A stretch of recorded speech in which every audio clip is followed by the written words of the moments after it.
dito sa mismong harap ng Chowking, within 2 o'clock ng madaling araw, biglang bumigay yung building.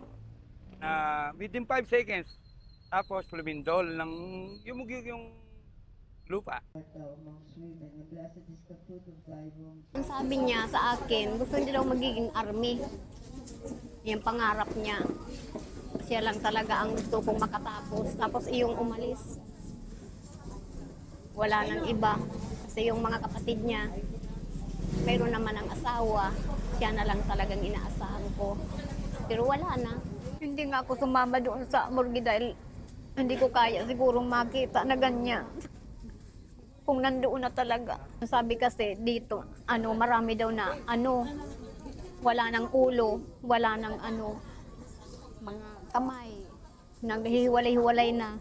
Pero sabi ko naman kahit na iwalin, kahit basag na yung ulo, makilala pa rin namin. Kaya yung anak ko na lang ang pinapunta ko doon para makita.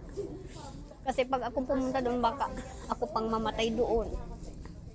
Pero pag hindi nila makilala, ako talaga ang pupunta. Makuha na talaga siya dahil para makauwi na kami, isama ko siya. Hindi naman pwedeng iwanan ko dito hindi pa makuha. Ang tagal mi na dito, 2 linggo na. Sana makuha siyang buo. Sa ngayon, kinukup pa rin natin ang mga 24 individuals sa 11 biktima. No?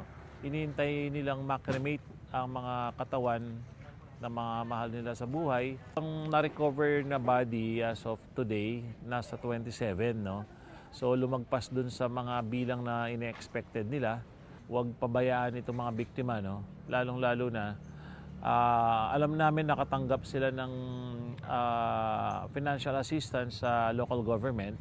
Pero I think that it's not enough for them para to move on.